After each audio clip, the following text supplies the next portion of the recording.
the podcaster's guide to the conspiracy, featuring Josh Edison and M. Dentith.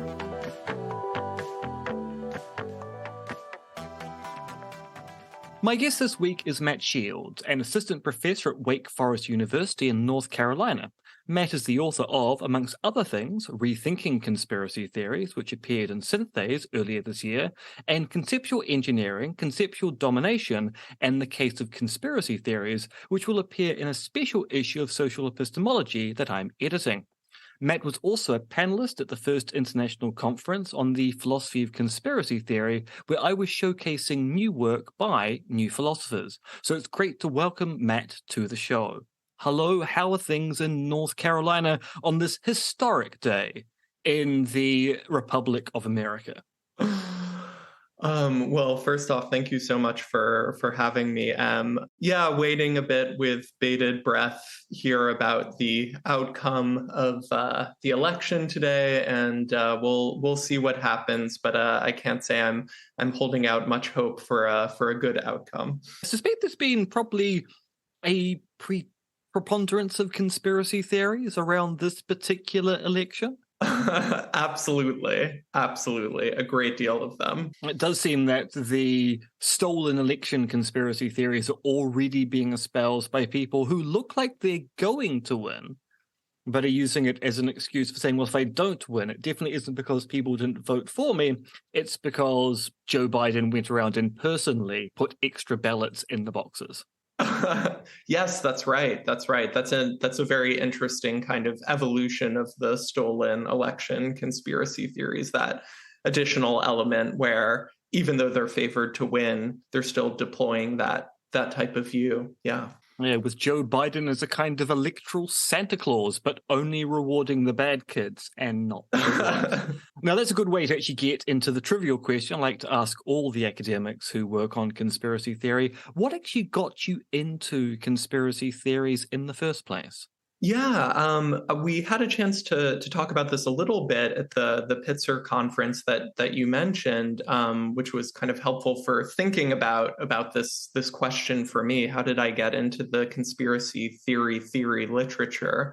For me, it was looking at a lot of both certain popular treatments, but also academic research around the 2016 period, where there seemed to be emerging this increasingly influential and almost consensus type position that what we were seeing was this explosion of irrationality in the way in which ordinary citizens seem to evince a kind of deep distrust of mainstream political, economic, media, and so on institutions, and that this represented kind of a very serious crisis. And so, for example, you would find kind of very familiar claims about the great threat of populism, from the right in the form, so here in the US, in the form of Donald Trump, to the left in the form of Bernie Sanders, or going to the UK in the campaigns of Jeremy Corbyn and the Labour Party. And I was really not a fan of this kind of entire way of looking at our political lives, and was very concerned about it, in particular, again, kind of the way it was becoming a sort of consensus position, because I think that in general, people have excellent reason to kind of be distrustful of a society's institutions when they've, brought about massive economic inequality, haven't done anything about the existential threats of things like climate change, when they, commit atrocities, endless atrocities abroad.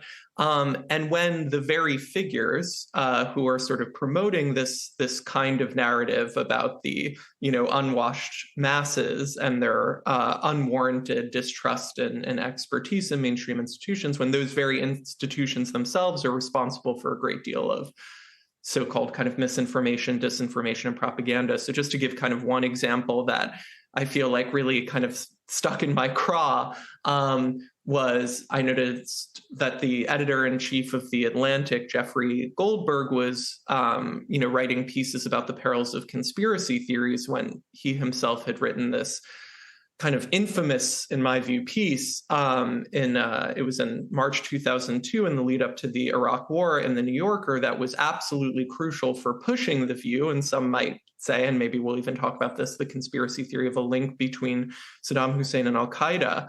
I talk about this, I use this as a resource in one of my papers, but Robert Draper's book, How to Start a War, it's a pretty good overview for those who aren't familiar with that, the lead up to the Iraq War. But that piece became sort of received wisdom on the Beltway and became crucial, something the Bush administration could point to say, look, it's not just sort of neocons in the right wing who are pushing this view. We've got this left of center publication that's taking that view. And yet at the same time, it was a figure like Goldberg who was talking about this great threat post 2016 of sort of distrust in the rise of conspiracy theories. And so I was very concerned about sort of this emerging ideology, and it was in that context that I came across Qasim Qassam's 2019 book, Conspiracy Theories, and I felt in some ways that it was kind of a microcosm of this tendency, and I thought this would be a way to engage with this type of worldview and to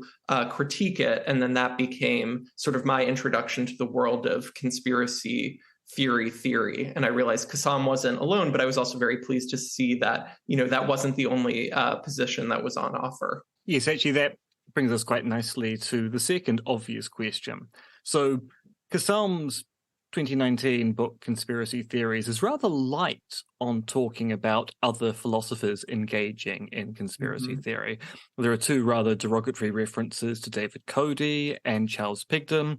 There's one superlative reference to Brian L. Keeley, but you would get from the impression of Qassam's book, there's virtually no literature on conspiracy theory in philosophy, other than the work he's done. He even goes to a certain extent to not mention his first piece in Aeon, talking about kind of the idea that conspiracy theorists are gullible. So when you started looking at the literature, were you surprised by the existing literature in philosophy? Were you pleased by its existence? Were you horrified by the work that your peers had already done? No, it was a pleasant surprise, and as you mentioned, you wouldn't necessarily leave Qassam's book with the impression that there was already substantial literature that was out there, and so that was great to come across and find, I think, some kindred spirits, and it was also sort of helpful for clarifying the slightly different approach that I wanted to take, especially in that initial Rethinking Conspiracy Theories piece. I think it's a piece that's very much aligned with, in fact, in its original version, was maybe even more transparently aligned with the kind of literature that's out there, so-called particularism, the idea that, and I know you've discussed this quite a bit on the podcast, and of course are yourself, one of the foremost kind of representatives and defenders of the view, but that we should evaluate the epistemic merits or lack thereof of conspiracy theories on a case-by-case basis.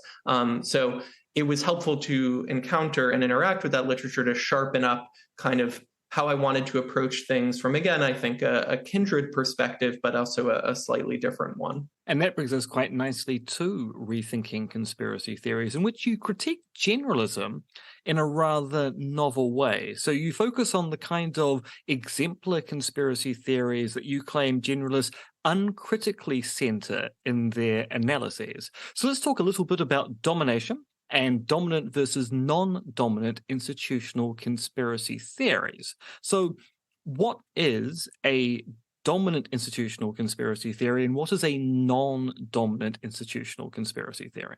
Yeah, I think so. Again, this kind of traces back to the paper doesn't end up just looking at Qassam, although he's one of the main figures that I'm critiquing, but maybe it would be helpful to say a little bit about how the idea got off the ground, and then that'll sort of bring us to the distinction. So in Qassam's book, when you crack it open and get to that first chapter, the very first example that he gives is what he dubs himself this outrageous conspiracy theory of the Bush administration linking Al-Qaeda and Iraq. An example he never goes back to later on in the book. Exactly. And so, when I'm reading it for the first time, I'm like, oh, I'm very pleasantly surprised. Maybe this is actually going to be a descent from that, dominant narrative that I was discussing before, where the idea is that we need this sort of unique epistemic vocabulary to censure and stigmatize individuals who are not part of mainstream and powerful, say, political institutions. So I thought, oh, maybe it's going to be an exception. But exactly as you point out, he never returns to it. And in fact, for me, what's kind of particularly odd is that many of the conclusions and generalizations he goes on to make about conspiracy theories and conspiracy theorists are directly at odds with that kind of example. And I noticed that, so as I started to dig into the literature further, another paper I know you're, of course, very familiar with, Sunstein and Vermeule's 2009 paper, makes a very kind of similar move. In fact, they do it even more explicitly. So in the middle of the paper, for listeners who aren't familiar with it, it's worth checking out. And they sort of say very casually throughout, we assume a well-motivated government. And then they also say, despite the fact that, of course, it's the case that governments themselves can be purveyors of conspiracy theories in the pejorative sense, and give the example of the Bush administration's linking of al-Qaeda and Iraq. And as with Qassam, that goes on to play no subsequent role in their analysis, in part because they're saying, right, we're marginalizing examples of that kind. And so what I argue in my paper, Rethinking Conspiracy Theories, is that, in fact, what we have going on in these cases is that so-called, or what I call in the paper, dominant institutional conspiracy theories are ones that are clearly being, sometimes explicitly so, marginalized in the literature. And it's being done almost entirely without argument. So what do I mean by this distinction between dominant and non-dominant theorists and theories? Well, I should also say that in part, I'm very skeptical of any kind of pejorative concept of conspiracy theory. So I'm very sympathetic to the particularist perspective. But part of what I'm doing in the paper is I'm saying, all right, generalists, let's take this concept seriously. How does it follow then, if we take the concept seriously, that we ought to analyze it by your own lights, given the ways you tell us that the pejorative concept of conspiracy theories ought to be analyzed? And what I argue is that we should be centering or treating as paradigmatic these dominant institutional conspiracy theories. Okay, so finally, to kind of define what I have in mind there, I don't mean anything particularly controversial. I just mean cases of conspiracy theories and theorists, again, in the generalist pejorative sense, that are fabricated, consumed, promoted by institutions that are broadly influential and powerful within the society in question. So, to say, if we were to take kind of a more sort of Western-centric or say U.S. context, it would be sort of the U.S. government or corporations like Exxon and Amazon. For media outlets, it would be, New York Times, Washington Post, Fox News, CNN. And then non-dominant institutional conspiracy theories would be conspiracy theories and theorists, again, in the pejorative generalist sense, that aren't part of those institutions, either because they're really not part of institutions at all. It's very diffuse individuals, for example, who have very informal relationships to one another in online communities, or they are part of more sort of formal structures and organizations and institutions, but don't have anything like the power and influence of the kinds of examples I was just giving. And so once you have that distinction in hand, what you realize is you go through this literature that says, conspiracy theories are, by their very nature, epistemically problematic, is that all of their examples, their paradigm cases, are non-dominant institution theories and theorists. So, for example, probably their go-to example is so-called 9/11 is inside job theories, but also JFK assassination conspiracy theories, Princess Diana, the moon landing was fake, Illuminati, Sandy Hook shooting conspiracy theories, and similar kinds of examples. Again, ones that are not fabricated and promoted by individuals within dominant political, economic, media, intelligence institutions within the societies in question. And so what I end up arguing in the paper is that, in fact, the dominant institutional conspiracy theories, by the generalists' own lights, again, by the very way that they understand what conspiracy theories and theorists are, those should be our main examples. And what ends up happening is, if you make that move, almost all of the generalists' main claims about who conspiracy theorists are, why they believe what they believe, and the harms that result from conspiracy theories on their view, all of those claims turn out to be either just false, or they need to be kind of radically revised. Yeah, and what I mean, I quite like this particular approach, which is kind of hoisting generalists by their own petard, going, look, if we play your game, what is the consequence of playing it this way? And you talk in the paper about, Kassam and his talk about conspiracy theories being examples of right-wing propaganda. So his argument is if you point out to a conspiracy theorist that their conspiracy theories are a form of right-wing propaganda, most sensible people go, oh, I'll have no truck with that. And they'll just leave it alone, which seems like one of those stunningly naive things that a former Oxbridge professor might believe, given the kind of commute he has when he's taking tea during the day. You get M. Julia Napolitano and her claim that, well, look, conspiracy theories and conspiracy theorists, they suffer from epistemic insulation. They're immune to evidence. They won't change their minds about things. And thus, when we recenter the kind of dominant institutional conspiracy theories, which seem to vacillate quite a lot in their storytelling, then we have a bit of a problem there. And then, of course, there's the actual societal harms. So it seems that dominant institutional conspiracy theories really are very harmful. Weapons of mass destruction in Iraq as a theory did a massive amount of harm to the people of Iraq. And also, not just the people of Iraq, the soldiers sent by the UK and the US to Iraq were also victims and harmed by this particular conspiracy theory. So maybe we should go through Kassam, Napolitano, and the harms thing. Although first, it might be useful to get a few more examples of dominant institutional conspiracy theory. So weapons of mass destruction in Iraq, the example which gets used by Kassam, gets used by Sunstein and Vermeule. That seems like a really obvious one. Do you have other examples in mind as well?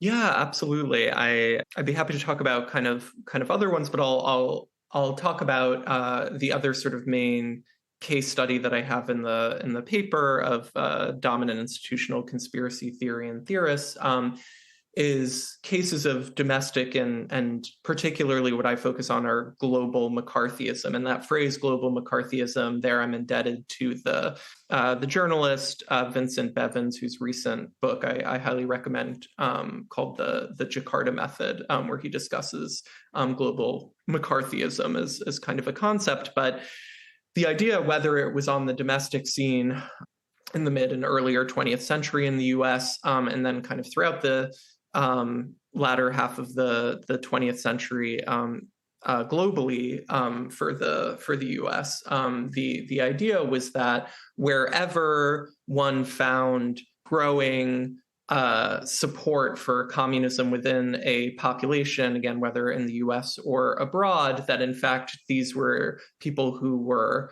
stooges of Soviet power and influence that were in fact controlling what was going on. That it was kind of as I have kind of an excerpt there from this amazing speech that Kennedy is giving to the press corps just shortly after the Bay of Pigs invasion. So somehow the irony of making these kinds of proclamations about a Soviet conspiracy to overthrow local governments and try and impose one's country's hegemony is just completely lost. But anyway, Kennedy talks about this kind of ruthless, monolithic Soviet conspiracy, and that, of course, was kind of the consensus view in Washington in approaching the Cold War across both parties. And this was used as kind of the pretext for unbelievable atrocities that the U.S. perpetrated. So just to give kind of a few examples that I talk about in the paper, it was this narrative that was crucial in the overthrow of Mossadegh in Iran that led to the brutal dictatorship of the Shah, of the overthrow of Arbenz in Guatemala, of Sukarno in Indonesia. And So not only do you have the subverting and overthrowing of democratically elected leaders and governments, you have mass atrocities that are committed. It's estimated that in Indonesia, about 1 million people were killed, and that Washington directly helped to facilitate that process, both in the overthrow and in the killing of, perceived dissidents and communists. On the question of harms, to me, both when we look at examples, but then once you just think about the category of what a dominant institutional conspiracy theory is, it isn't a coincidence, right, that they're more harmful. In a sense, of course, they're more harmful because these are the dominant institutions, ergo they have more resources, power, influence in order to carry out these kinds of projects and harms. And to contrast it, right, with the example that seems to be the go-to these days for more generalist style pictures, 9/11 is an inside job, right? So suppose you accept the way that sort of view is presented by generalists. So grant them everything that they say about it. What precisely are the harms supposed to be of engaging in this kind of, totally epistemically egregiously flawed speculation, right? Again, granting them that picture.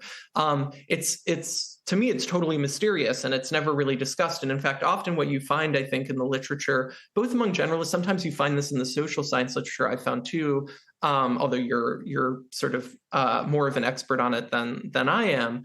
But I feel like you often find this kind of two-step that takes place, where to motivate the idea that we should care about conspiracy theories, the claim is, well, they pose this very serious harm. And the reason they pose this harm, right, often go-to examples in that context to motivate the project are, for example, references to the use of anti-Semitic conspiracy theories or about views about other kinds of minority groups. And that's, again, used to motivate the idea that these are things we should be very worried about, these conspiracy theories. But of course, those are almost always dominant institutional conspiracy theories, right? Or at least they begin life there, that they are, again, fabricated and promoted by individuals within the relevant society who are targeting the minority group and dehumanizing them and stigmatizing them through these kinds of conspiracy theories.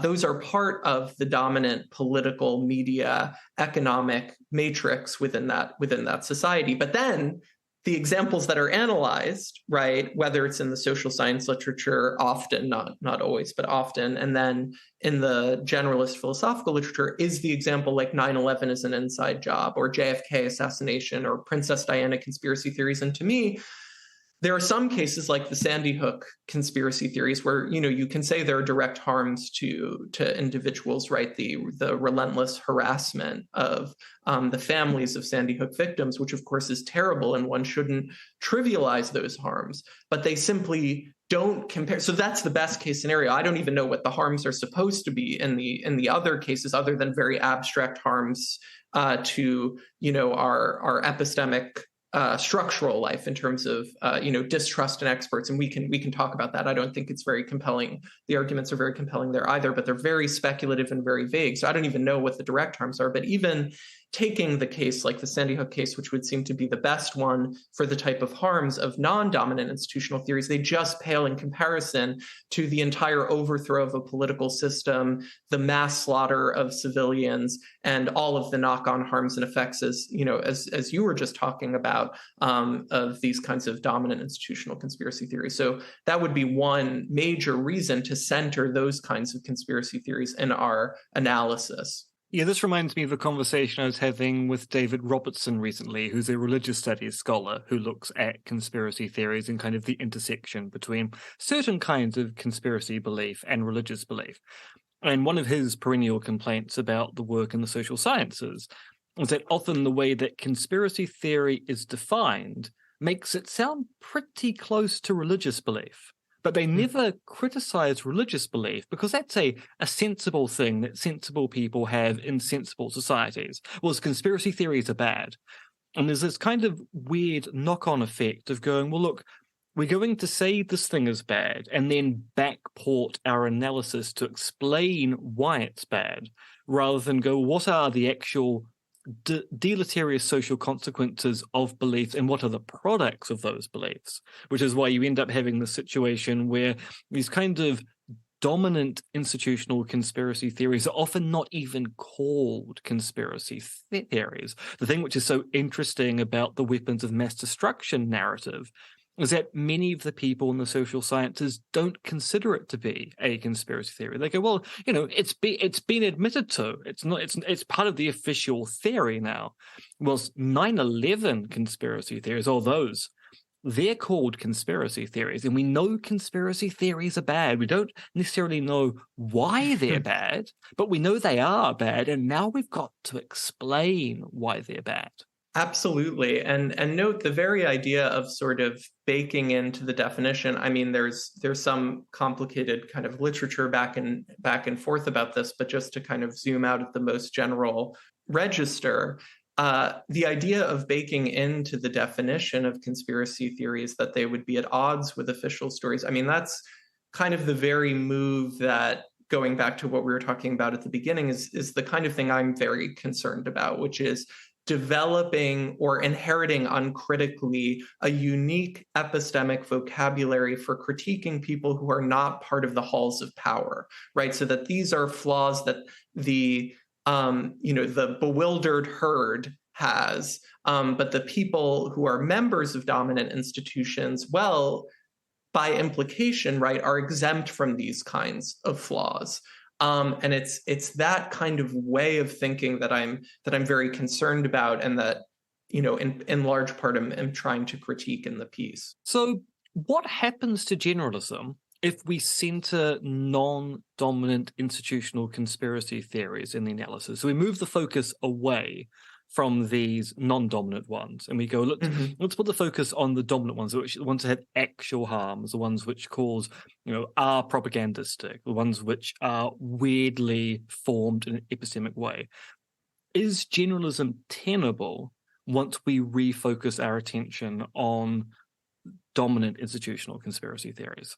So I sort of focus on these four claims that generalists have made once they say, okay, we're starting from the idea that conspiracy theories are necessarily bad. They're forms of political propaganda. They're hopelessly epistemically insulated in the sense of being insensitive to counter evidence. And the four claims that are often made are one, that conspiracy theories are the work of amateurs who are skeptical of those who are considered to be experts within the relevant field.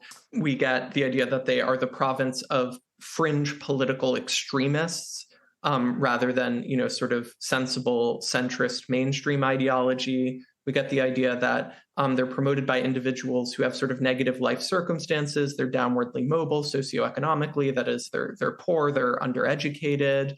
And other claims that are made, and then the kind of social science or aspects of the social science are invoked there. And then finally, we get the idea that to combat conspiracy theories, what we need is, for example, better intellectual and moral education. And so what I argue is that you only get those conclusions when you treat non-dominant conspiracy theories and theorists as the exemplars, as the main cases. But as I'm arguing throughout, and as we've discussed, right, I don't think those are the best examples. I don't think they're the most obviously politically propagandistic, because often the political views and ideologies behind them are very messy, right, which accords with empirically what we know about ordinary citizens, right? People's political beliefs are all over the place. Whereas people within dominant institutions, there are all kinds of reasons, right, why they have a more unified and clear political ideology.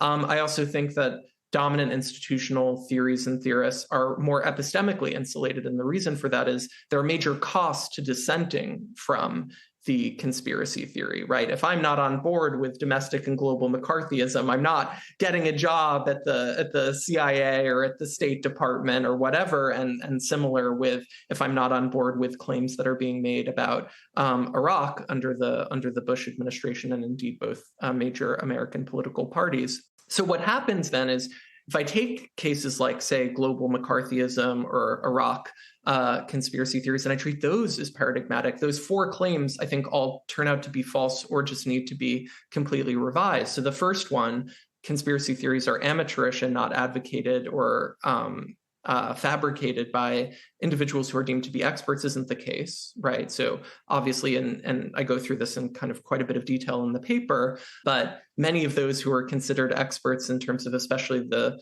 foreign policy class, both members of the administration, but academics, policymakers, members of intelligence services, were the authors of these kinds of conspiracy theories and kind of consume them hook, line, and sinker. So certainly not amateurs in the sense, and whatever that might, whatever definition one wants to work with there.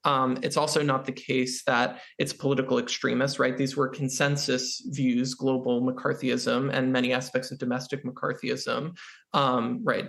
Obviously there's some important historical nuance. Very broadly speaking, these were consensus views among both mainstream American political parties. Same with the Iraq War.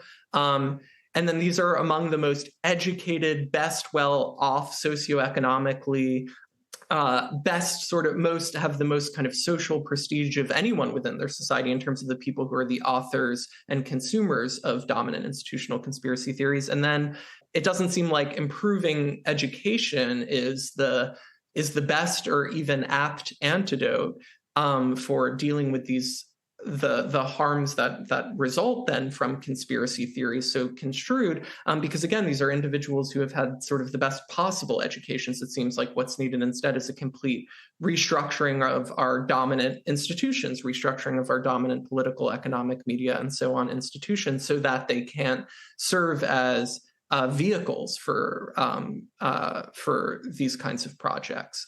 So basically, the whole analysis and the set of generalizations that you typically get from generalist positions and their popular counterparts, right? I think that tends to be often, at least in sort of mainstream media outlets and popular media outlets, or many popular media outlets, the picture you get is often a kind of generalist picture of conspiracy theories.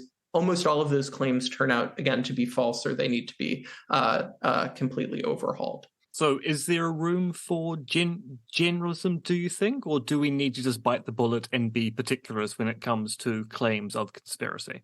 Yeah, I think, and I know you know this, Em, but the original version of the paper was in a way, it wasn't just kind of an imminent critique of generalism, or kind of, as you said, sort of hoisted by their own petard strategy, which is the form that the paper takes. It also had more of a disjunctive conclusion, where it said, either we do that, so either we radically revise generalism, or maybe then we have reason to just get rid of the concept, because once you treat dominant institutional conspiracy theories as paradigmatic, you might think, there isn't much need for this concept. We already have concepts like propaganda and lies and deception and analyses of power and influence and so on that do all the work that we would want this concept to do. So it becomes kind of a de facto argument for particularism, especially as I like to interpret particularism, which is as more of kind of a critical, negative, reactive project that's saying,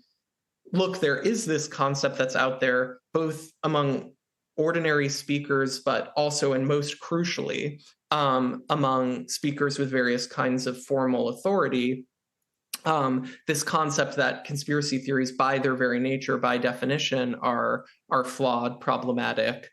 And on the way I kind of interpret particularism is saying, well, we don't really need that concept, and that we should be really scrupulous to keep that concept out of, in particular, our sort of academic research and attempts to understand the world more broadly.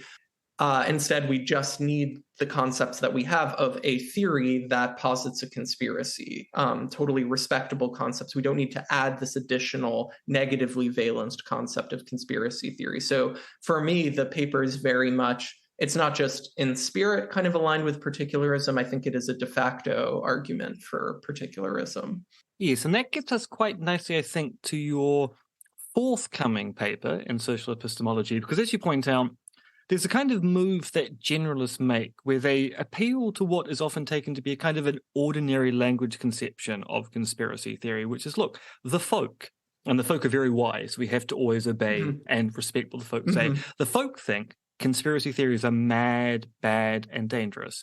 And so I think it's fair to say that there's a tension, particularly in the philosophical literature, between people who say that we should be using this ordinary language conception of what a conspiracy theory is, and then the particularists who go, well, I think we for the study of conspiracy theories, to work out whether a conspiracy theory is warranted or unwarranted, we can actually just stipulate what we mean by the term, then run the analysis, and then see whether those bad consequences naturally roll out or whether they don't.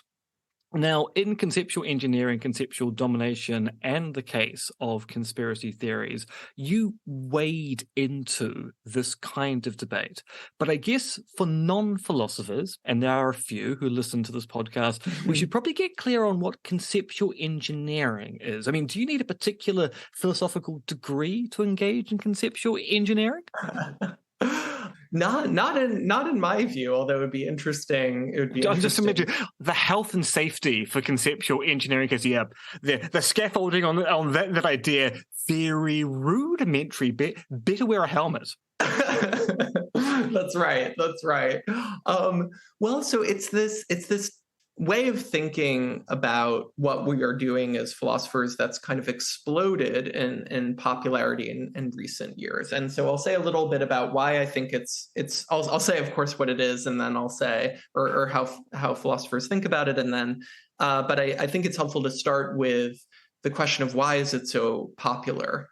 So one thing you might think, and for anyone who's done even a little bit of philosophy, you might have this sort of nagging question in the back of your mind, which is, well, what are really philosophers up to anyway? When you take supposedly these standard philosophical questions, what is knowledge, what is mind, what is free will, and you might have this worry, again, either explicitly or in the back of your mind, and whether you're someone who's taken a great deal of philosophy or who hasn't, you might have this worry that what even are those questions after? So is what the question is after, for example, what is free will? Are we trying to represent some phenomenon in the outside world, this free will thing, in the way that I say, this is what a table is, or this is what a chair is? Well, then there's this free will thing. And that seems a bit odd, right? It doesn't seem like there's this knowledge thing, mind thing maybe, or free will thing that we can have those kinds of robust representations of, or just sort of armchair access to, that if I just think hard enough about it, I'm going to get the phenomenon right. So you might think then, oh, well, what we're doing instead is kind of analyzing our concept of knowledge or free will or mind. But then you might think, well, what is it to analyze a concept, right? So perhaps you think it's, well, I'm trying to make sense of trying to understand how we in fact use and understand the concept of free will, knowledge, justice, etc. But then you might think, well, what's the point of that? I mean, that just tells us, if anything, that's like a little bit of bizarre armchair ethnography, right? It's just, this is how we happen at this particular point in time in this historical and cultural location to understand these concepts. So instead, what you might think is, in fact, what we're doing as philosophers, and perhaps have always been doing without realizing it, is trying to assess and improve the concepts that we do find ourselves with, for example, free will, justice, mind, knowledge, etc., for certain purposes, for sometimes very rarefied theoretical purposes to solve a certain theoretical puzzle, or for certain practical purposes, right, to serve certain political or social ends. And it's really the latter, actually, that was kind of the catalyst for philosophers thinking about conceptual engineering. So in particular, the work of the philosopher Sally Haslinger and her conceptual engineering projects around the concepts of race and gender. So her position was to say, was to kind of run through the considerations I just ran through and say, it's kind of a dead end to think about this as reporting about the facts out there about the concepts of race and gender, or reporting on how we in fact understand these concepts. We should think about what work we want these concepts to do. How would they, as concepts, work best for certain theoretical and practical purposes that we may have? And this feels like something that philosophers, and indeed any theorist, can justifiably do. And so that's why it's, and people started to realize, oh, beyond the concepts of race and gender, again, we can even go back to these traditional philosophical discussions and concepts to apply this methodology of conceptual engineering, kind of as I've been doing in this explanation of it.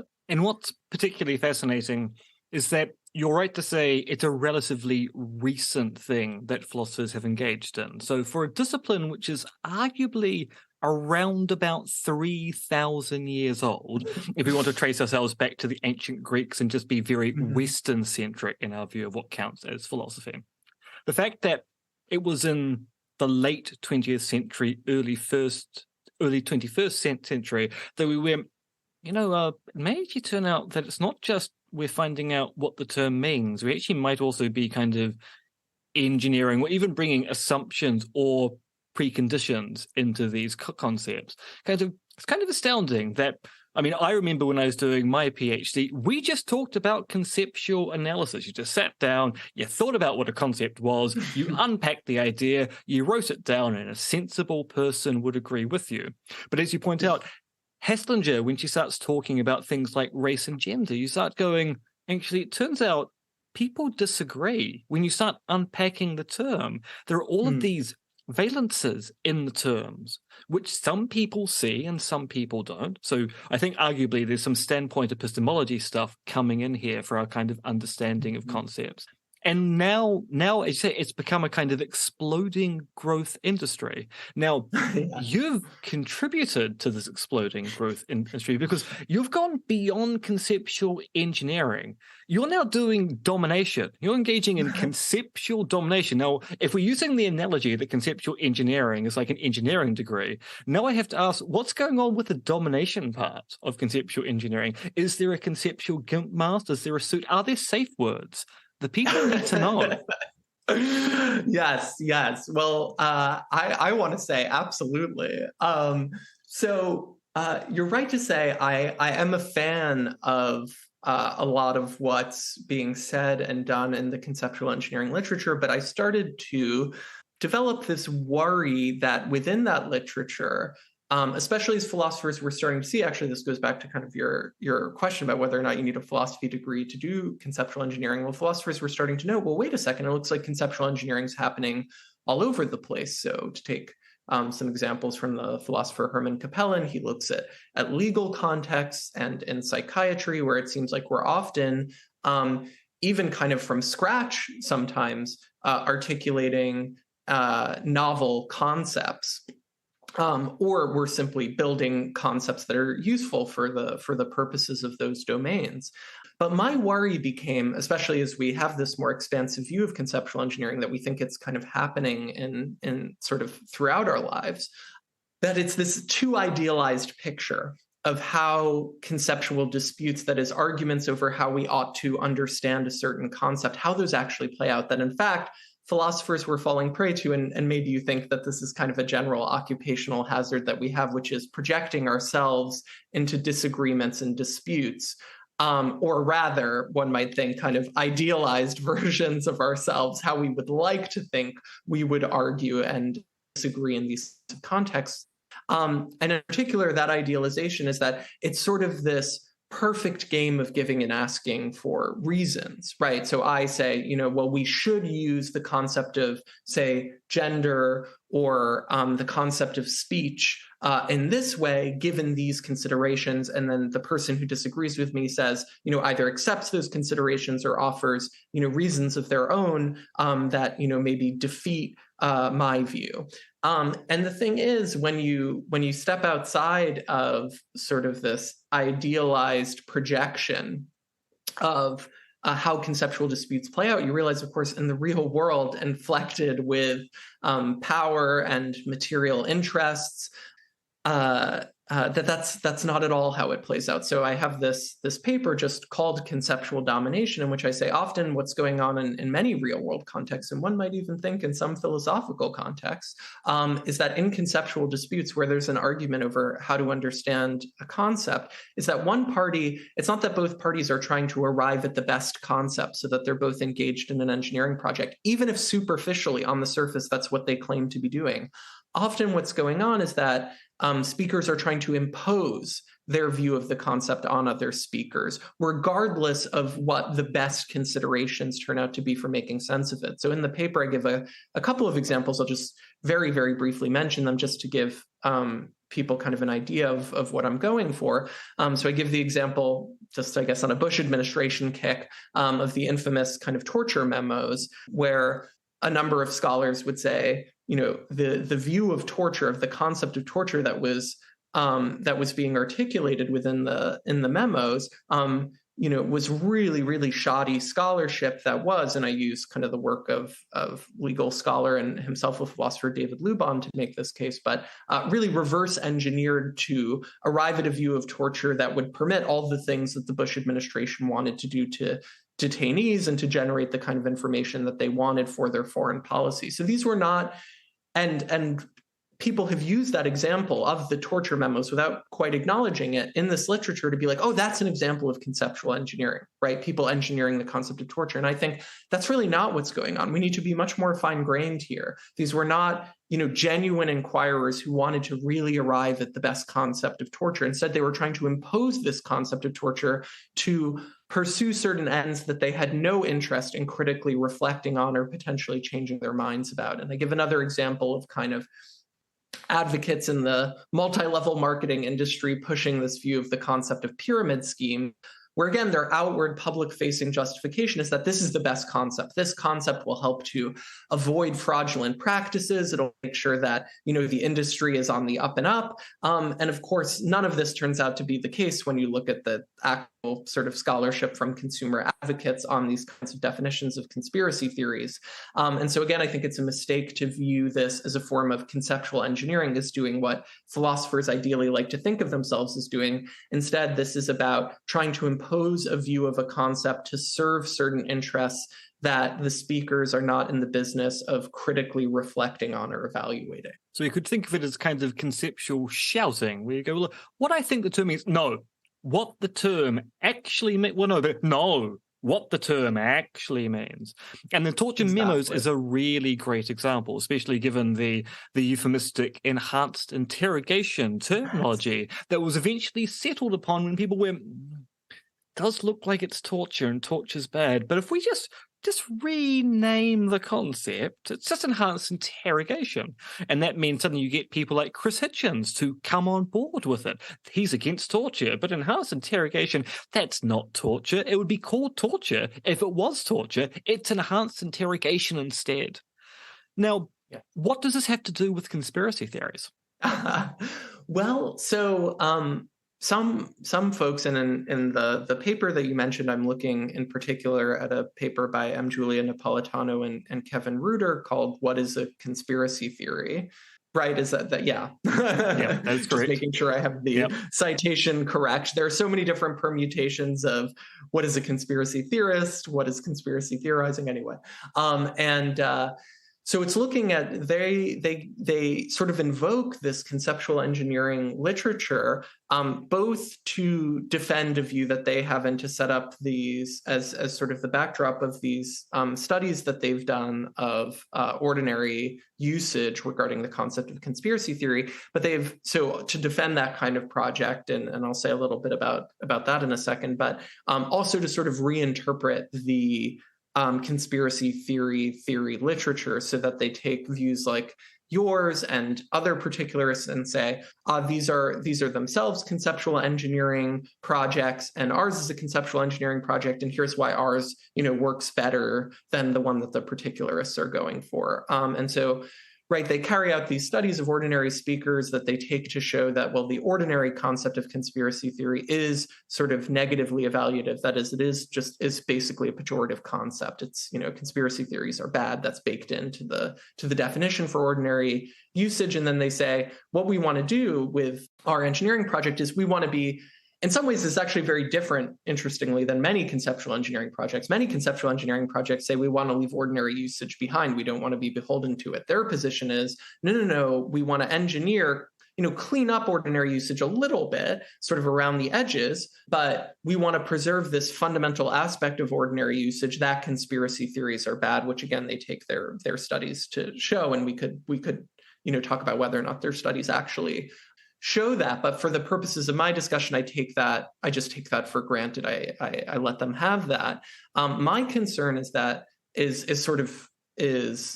following one. So my worry for their kind of project is that the concept of conspiracy theories in this negatively evaluative sense, this pejorative sense, is, in my view, it's a site of and steeped in conceptual domination. That is, various figures with kinds of formal authority, say political figures, certain media outlets, academic researchers, are in fact imposing this concept on other speakers in a way that is not sensitive to the demands of inquiry.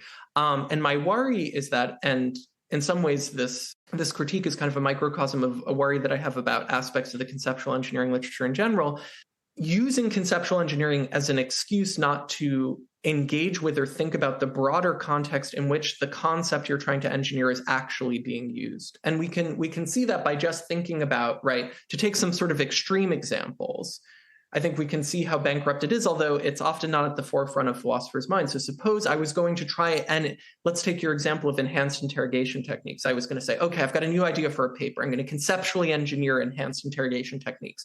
And I'll have a couple of sentences at the beginning that say, oh yeah, some bad stuff happened with this concept during the Bush administration, but leave that to the side. Because I'm conceptual engineering, I don't need to be beholden to the relevant surrounding political, historical context in which that gave life to and that animates this concept.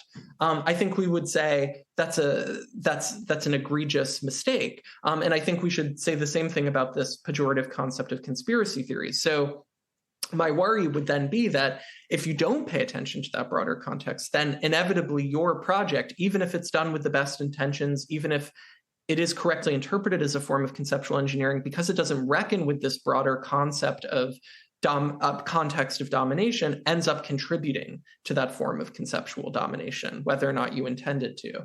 And in fact, I think that they also do not get the particularists right. Now, you tell me as the resident particularist, even though, again, of course, I have a great deal of sympathy for particularism. But my view is that, and we can talk about why I think they get it wrong and going into more of the details of their account of particularism. But the short of it is that what I see particularists as doing is pointing out these concepts of conceptual domination. So in particular, I think, you find this in basically any paper from a particularist, but maybe Husting and Orr's work is the best representative of this, which is to show, through good kind of empirical study that these are, again, the kinds of figures with institutional authority weaponize this concept of conspiracy theories as kind of bad, by definition, bad thing, to dismiss and marginalize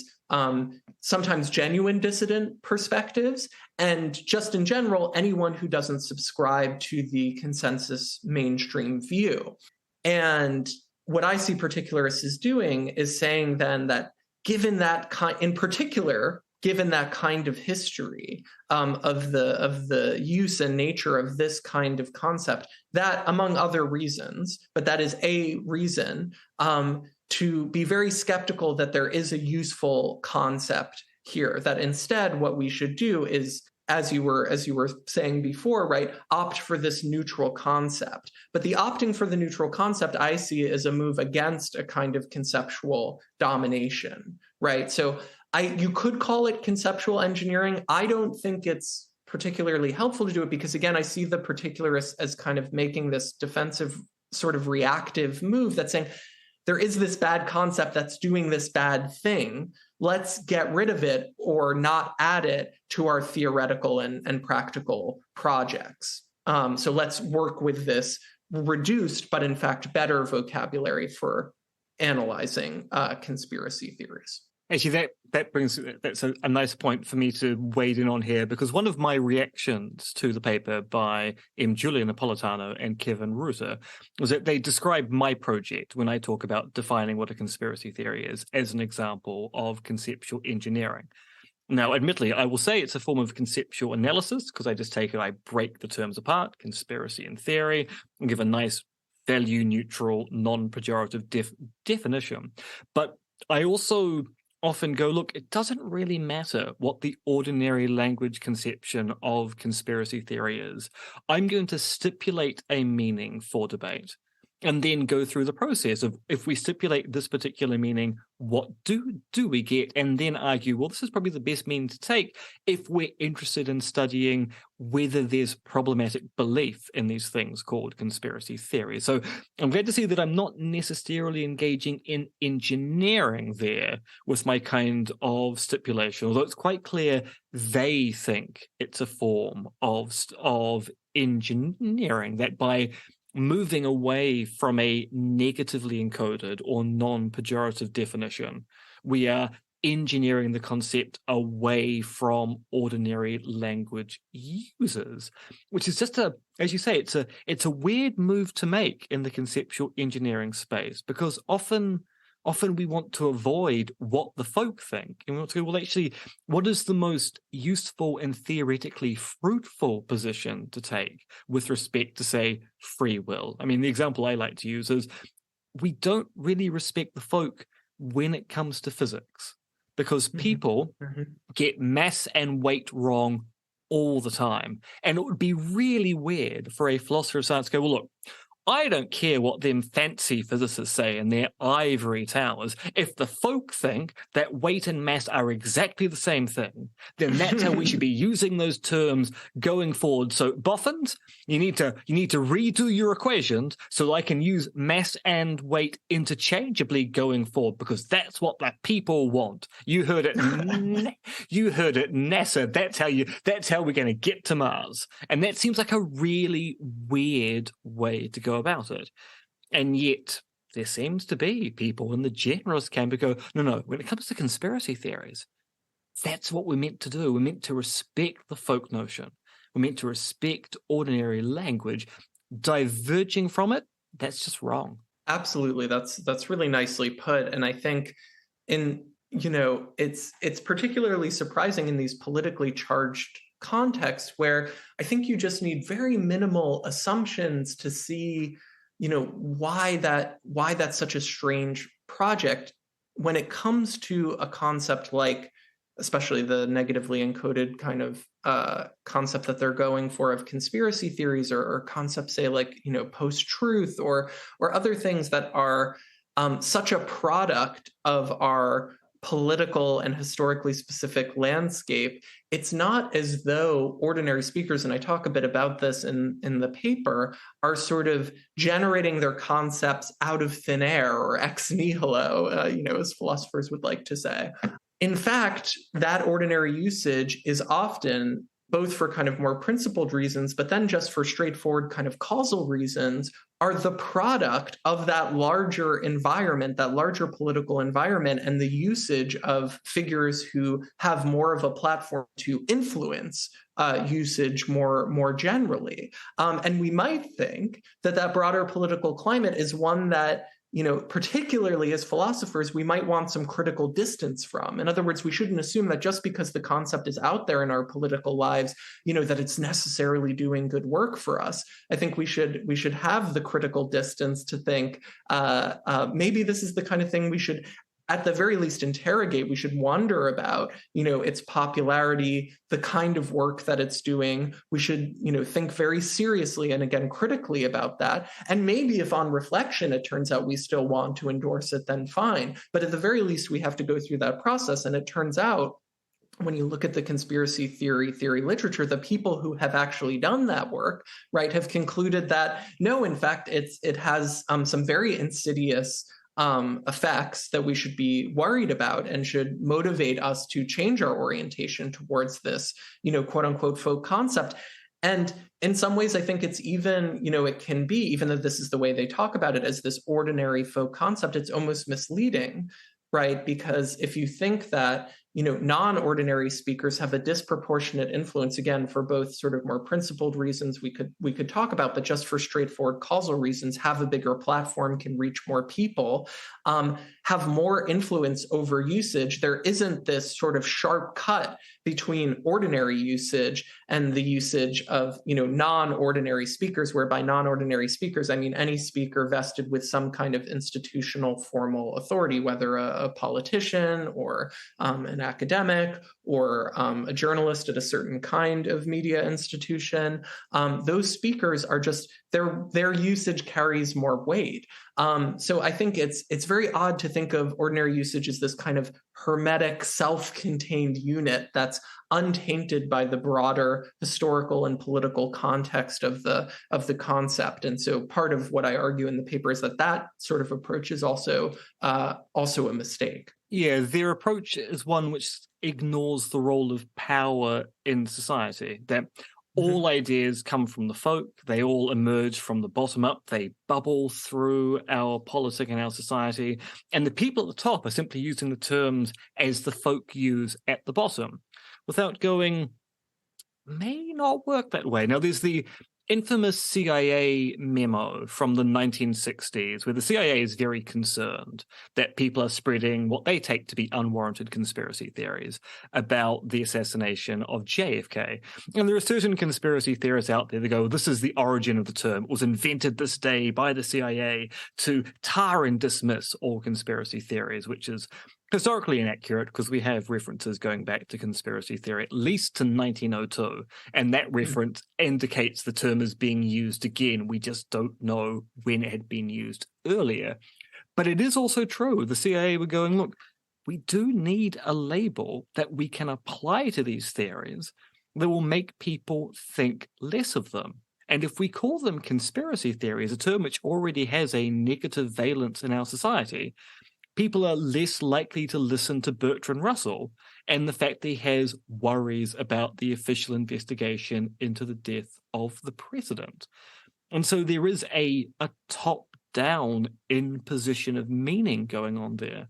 And ignoring the role of power in these stories seems like an abrogation of the kind of duty of care that philosophers should have as doing philosophy in the world to make the world a better place. Absolutely. And I think, there's part of me that's kind of two minds in these contexts, although I come out very clearly on sort of one side. But the thing I'm of two minds about is that on the one hand, I think it is a good thing that philosophers in general are trying to reach a wider audience and sort of climb down from the ivory tower and demonstrate the potential utility of their projects and insights that they can offer that perhaps people can't get elsewhere. I think that's great.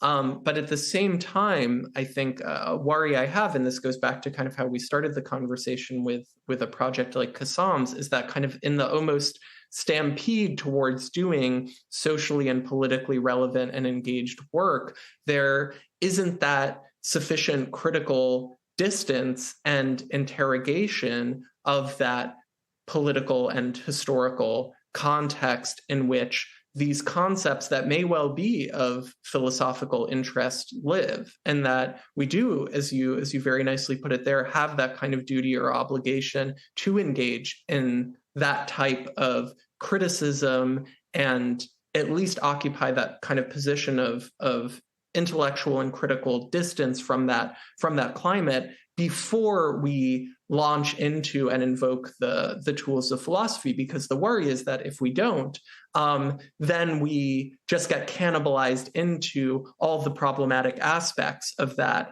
political context. And certainly that's something we don't want to do and should be, scrupulous to avoid. Seems like you're very politely trying to say you don't think Napolitano and Rusa are conspiring to dominate the concept there. They're simply buying into a kind of, well, conspiracy theories are a problem and we need to deal with it. And that's evident by the fact that other academics working outside of philosophy, particularly the social scientists working in social psychology, they keep pointing out it's a problem. And it's weird that philosophers aren't just buying into that program. Yes, exactly. Which is in itself a weird move that they make for the sheer fact that, yes, there's a very dedicated research program in social psychology, and you might go, it would be quite useful. Philosophers could help with that project.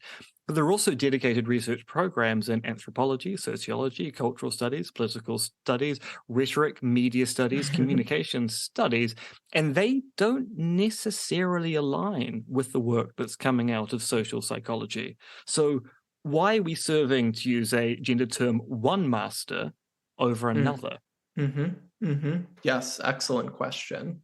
And yeah, I mean, it's at this point we get into the folk psychology of trying to impute motives and intentions to other researchers who I think we both think have the best of intentions, even if we disagree with where their arguments go based upon those intentions. But I'm actually quite curious, is there any role for an ordinary language consideration of conspiracy theory, do you think? Or do we need to basically strip that out of our discussions and go with something which is engineered but avoids being dominated? Yeah, it's a tough question. I mean, in general, I think in these contexts, I am just sort of inclined towards a kind of skepticism and move towards, I mean, it depends on the details of particular cases, but moves towards kind of abandonment, where again, not necessarily abandoning the concept of conspiracy theory full stop, but certainly abandoning a concept of conspiracy theory as by definition something bad, something negative. So insofar as perhaps, and I think the studies that Napolitano and Reuter do as a matter of kind of ethnography and, sort of experimental linguistics in a way, trying to track ordinary usage are very interesting. And I do want to echo your point, right? I don't want to get into the game of sort of like speculating about intent or motive or anything like that. I take them very much at their word that they're doing this conceptual engineering project, and my worries are about kind of that methodology and how it interacts with the existing literature. But yeah, I think in general, I want to say that ordinary language is just too inflected by and often a product of other sources and forces that need to be analyzed and thought about before we can address the question of whether or not to retain this apparent ordinary usage. And in fact, so I talk a little bit about this in the paper, but there's been some discussion now, there's this tradition in philosophy of language of thinking about the way in which are, not just for causal reasons, so not just because some figures have a bigger platform than other figures, but because of the very kind of structure of language and our epistemic lives as such, figures with more authority have an outsized role in shaping meaning and epistemic practice more broadly. So to take some kind of famous examples, the philosophers here for folks who are interested are Saul Kripke, Hilary Putnam, Tyler Burge. To use an example from Burge, right? If a doctor, if I have, false beliefs about arthritis, I think I have arthritis in my thigh because I don't realize that it can only exist in my joints. I'm not using a separate concept from the doctor, right? I simply have a false belief about what's going on with my body. So we're not talking past each other. And that's because the doctor has a kind of privileged authority in the medical community, has a kind of privileged authority with respect to the term arthritis. But then once you take that kind of insight and you have an analysis of our political lives that does want to take into account its material dimensions and the nature of power, well, then certain speakers, right, are going to be more authoritative than other speakers. And to me, that makes a great deal of sense. Now, the authoritative speakers, speaking of intentions, may not have very good intentions or may be informed by those material interests and their power in ways that we worry about. In which case, then, if ordinary usage is downstream from that more authoritative usage, then we may worry about that ordinary usage as a reflection of those more authoritative figures and that more authoritative usage. And so in general, that's where I kind of incline. I incline more towards that kind of skepticism about trying to preserve ordinary usage, in particular for academic context. There's a separate question of, in ordinary context, should we preserve ordinary usage? And then there's the question of to what degree in academic projects should we preserve ordinary usage for academic projects? And it's the latter where I'm much more on the skeptical side, and my thoughts are a little more sort of undecided on fully ordinary context. In other words, when I'm not in the seminar room, when I'm not writing a paper. And actually, that brings me to my final question, which is, imagine you're at a party, you meet a complete stranger. You've shared no details about your past, but they ask, "What do you do?" Or, "I write on conspiracy theories." "Oh, you write on that kind of nonsense." How do you talk to the folk about the kind of work you do? Yeah, that's a great question. I think I wish I had something more interesting to say. I think it's sort of more it becomes a bit ad hoc. It really depends on the situation and on the conversation. But I think I try to frame it in general in the way that kind of the way we started the conversation, which is that I have these concerns about the way in which we tend to, or many people outside of especially the philosophical literature, talk about conspiracy theories and theorists. I'm worried about developing this vocabulary that uniquely indicts and stigmatizes people who already don't have as much power and influence as the people who are deploying that vocabulary.